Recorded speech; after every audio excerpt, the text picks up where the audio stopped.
తిరుమల తిరుపతి దేవస్థాన చైర్మన్ గా బిఆర్ నాయుడు సేవలందిస్తూ తిరుమల పవిత్రతను కాపాడాల్సింది పోయి తిరుమలను అపవిత్ర పాలు అయ్యేలా వ్యవహరించిన టీటీడీ చైర్మన్ బిఆర్ నాయుడును తక్షణం ఆ పదవి నుంచి తొలగించేలా చూడాలని కోరుతూ డోన్ పట్టణంలోని వెంకటేశ్వర స్వామి ఆలయం నందు ఎంపీపీ రేగాటి రాజశేఖర రెడ్డి, నంద్యాల జిల్లా బీసీసీఎల్ అధ్యక్షుడు పోస్ట్ ప్రసాద్, మాజీ రాష్ట్ర meat corporation chairman Sriramulu, ZPTC రాజకుమార్ల ఆధ్వర్యంలో వైసీపీ నాయకులతో కలిసి ప్రత్యేక పూజలు నిర్వహించారు. ఈ కార్యక్రమంలో మాజీ మార్కెట్ యార్డు చైర్మన్ రామచంద్రుడు, వైసీపీ నాయకులు దొరపల్లె చిరంజీవి, గడ్డం సురేష్, ఆర్ట్స్ రమణ, సుంకన్న, వడ్డే రంగస్వామి తదితరులు పాల్గొన్నారు. ఆధ్వర్యంలో ఈరోజు ఈ కార్యక్రమం చేయడం జరుగుతుంది. ఈరోజు ప్రధానంగా ఈ కార్యక్రమం నిర్వహించడానికి కారణం టీటీడీ చైర్మన్ బిఆర్ నాయుడు వ్యవహార శైలి గురించి,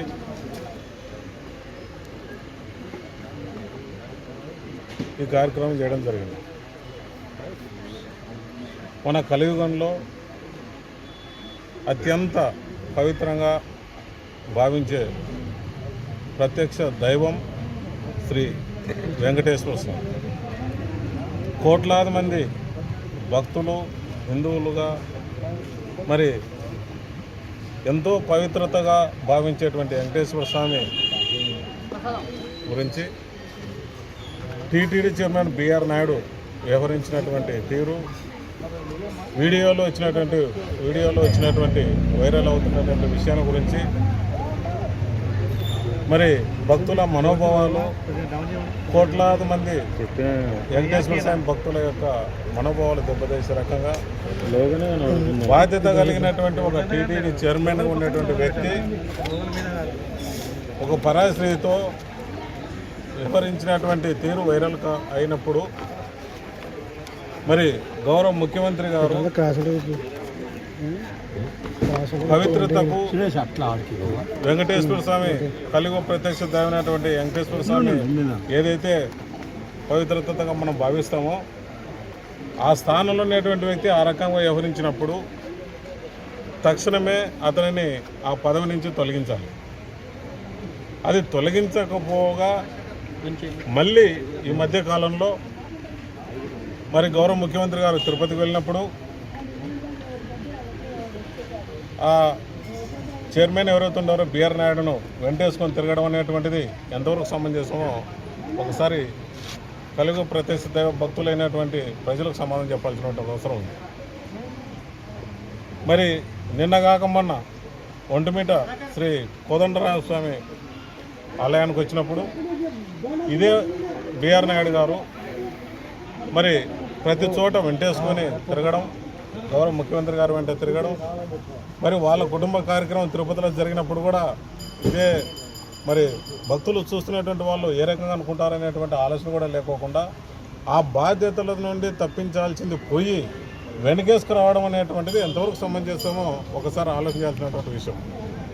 కాబట్టి ఈ విషయం పైన మరి ఒక మహిళ కంప్లైంట్ ఇచ్చింది, అతనికి ఏ ఒక్క పదవి ఇవ్వద్దండి, ఈ రకంగా నన్ను మోసం చేసినాడు అని చెప్పి గౌరవ ముఖ్యమంత్రి గారికి లేఖ రాస్తే వాటిని పట్టించుకోకుండా మళ్ళీ ఈరోజు వెంటేసుకొని తిరగడం అనేటువంటిది, పదవి నుంచి తొలగించకపోవడం అనేటువంటిది ఎంతవరకు సమంజసమో ఒకసారి ఆలోచించాల్సినటువంటి విషయం. సో మేము ఏమంటున్నామంటే హిందూ భక్తుల మనోభావాలు దెబ్బతినకుండా ఉండాలంటే, తిరుమల పవిత్రత కాపాడాలి అనే భావన మీకు ఉంటే మరి ఎప్పుడు తిరుమల పవిత్రతను కాపాడుతాము, ధర్మ సంరక్షణ నా బాధ్యత అని చెప్పుకునేటువంటి ముఖ్యమంత్రి గారు మరి ఇలాంటి బాధ్యత కలిగినటువంటి ఈ రకంగా ప్రవర్తించినప్పుడు మీరు ఎందుకు వెనకేసుకొస్తున్నారు, ఎందుకు కాపాడగలుగుతున్నారు, ఎందుకు ఆ పదవి నుంచి తొలగించకుండారో ఈ రాష్ట్ర ప్రజలకు, వెంకటేశ్వర స్వామి భక్తులకు సమాధానం చెప్పాల్సినటువంటి అవసరం. కాబట్టి రాష్ట్రం అంతటా భక్తుల మనోభావాలు దెబ్బతీసే విధంగా ప్రభుత్వం చేస్తున్నటువంటి విషయాలైతేనేమి, మరి వాళ్ళు ఒక పవిత్రమైన టీటీడీ చైర్మన్ స్థానంలో కూర్చున్నటువంటి బిఆర్ నాయుడు చేసినటువంటి రాసలీలలు అయితేనేమి, ఈరోజు బయటికి వచ్చినటువంటి వీడియోల పట్ల ప్రజలు ఏమనుకుంటున్నారు, భక్తులు ఏమనుకుంటున్నారు, ఒక మన రాష్ట్రమే కాదు దేశాల నుంచి వచ్చేటటువంటి ఆ కలియుగ దైవుడు మరి వెంకటేశ్వర స్వామి పవిత్రమైన స్థలంలో ఇలాంటి వ్యక్తులు ఉండడం అనేది దుర్మార్గమైన విషయం. కాబట్టి ఈరోజు మరి మా పార్టీ నాయకుడు అధ్యక్షుడు జగన్మోహన్ రెడ్డి గారి ఆదేశాల మేరకు ఇక్కడ మా మాజీ ఫైనాన్స్ మినిస్టర్ బుగ్గన రాజేంద్ర రెడ్డి ఆదేశాల మేరకు మరి డోన్ నియోజకవర్గంలో శ్రీ వెంకటేశ్వర స్వామి సన్నిధిలో ఇలాంటి వ్యక్తులని త్వరగా చైర్మన్ నుంచి తొలగియాలని చెప్పి పెద్ద ఎత్తున పార్టీ కార్యకర్తలే కాదు, పార్టీలకు సంబంధం లేదు, ఇది పార్టీలకు అతీతంగా మనోభావాలు దెబ్బతీసే విధంగా ఉంది. కాబట్టి శ్రీ వెంకటేశ్వర స్వామిని ప్రజలు ఏ విధంగా నమ్మకంతో కొలుస్తారో వాళ్ళందరూ మరి కోరుకుంటున్నటువంటి విధంగా మరి బిఆర్ నాయుడిని ఆ చైర్మన్ పదవి నుంచి తొలగిస్తే మన పవిత్రత నిలబెట్టుకున్న వాళ్ళమవుతాము. అదేవిధంగా ఎవరైతే సనాతన ధర్మం అంటున్నటువంటి పవన్ కళ్యాణ్ గారు కూడా దీనికి మరి ఏ విధమైనటువంటి సపోర్ట్ ఇవ్వకుండా దింటున్నాడు. ఓసారి మాఫింగ్ అంటాడు, ఓసారి ఏఏ అంటాడు. ఏఏకి మాఫింగ్ ఏంటంటే, మాఫింగ్ అంటే ఒక తలను తీసుకొచ్చి ఇంకో తలను పెట్టడం, ఏఏ అంటే వీడియోనే మార్చడం. నువ్వు ఏం మాట్లాడుతున్నావో నీకే తెలియట్లేదు బిఆర్ నాయుడు.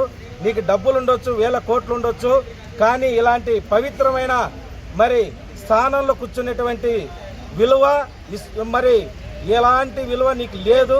కాబట్టి త్వరగా నువ్వు దించేయాలని చెప్పి ఈ ప్రభుత్వాన్ని కోరుతున్నావు. అదేవిధంగా దించేయడమే కాకుండా మరి సమర్థించుకుంటున్నటువంటి ఈ ప్రభుత్వ మరి ముఖ్యమంత్రిని మరి చంద్రబాబు నాయుడిని ప్రజలు చీకొట్టే విధంగా దగ్గరలో ఉంది. ఇలాంటి నీచమైన మరి దుస్థితి తీసుకొచ్చేటటువంటి మొన్నటి వరకు లడ్డు విషయం అయిపోయింది. ఆ లడ్డు విషయం అయిపోయినట్టునే అదేవిధంగా అదే స్థానంలో మరి అదే టీటీడీ పవిత్రమైన స్థలంలో మరో వివాదం అనేది ప్రజలు జీర్ణించుకోలేకున్నారు. మరి ప్రజలకి మనోభావాలకు దెబ్బతీసే విధంగా ఉంది. కాబట్టి బిఆర్ నాయుడు గారు, మీకు వేల కోట్లు ఉన్నాయి కానీ ఇలాంటి ఇది చేయడం అనేది తగదు. నువ్వేమంటున్నావు, మాకి వాళ్ళకి 30 ఏళ్ళ సంబంధం అంటున్నావు. మళ్ళీ సంబంధం ఉంటే ఇంట్లో మరి ఒక ఒంటరి ఉన్న మహిళ ఉంటే ఎవరైనా కానీ ఫోన్ చేసి ఎవరైనా మగవాళ్ళు ఉన్నారా లేదా అని చూసుకొని మరి పోతారు. నువ్వు ఒంటరి ఉన్న మహిళ ఎవరు లేనప్పుడు నువ్వెందుకు పోయినావయ్యా? మరి మీకు సంబంధాలు ఉన్న వీడియోలు బయటికి రావాలి కదా. ఏమంటున్నావు? మరి నా దగ్గర కూడా మీ దగ్గర నా దగ్గర కూడా మీరు చేసిన వివాదాలు ఉన్నాయి, అన్నీ ఉన్నాయి, ఇవి ఉన్నాయి, కట్టలు ఉన్నాయి అంటున్నావు. మరి భూమా కరుణాకర్ రెడ్డి గారు ఛాలెంజ్ చేసినారు, మరి ఇది ఒక వీడియో కూడా రాలేదే. కాబట్టి మీరు ఈ పవిత్రమైన టీటీడీ చైర్మన్ స్థానంలో కూర్చోవడానికి అనర్హులు. కాబట్టి మీకు మేమందరం పార్టీ తరఫున, ప్రజల తరఫున, టీటీడీ మరి వెంకటేశ్వర స్వామి భక్తుల తరఫున మిమ్మల్ని ఆ స్థానంలో కూర్చోడానికి అర్హత లేదు కాబట్టి దించేయమని కూడా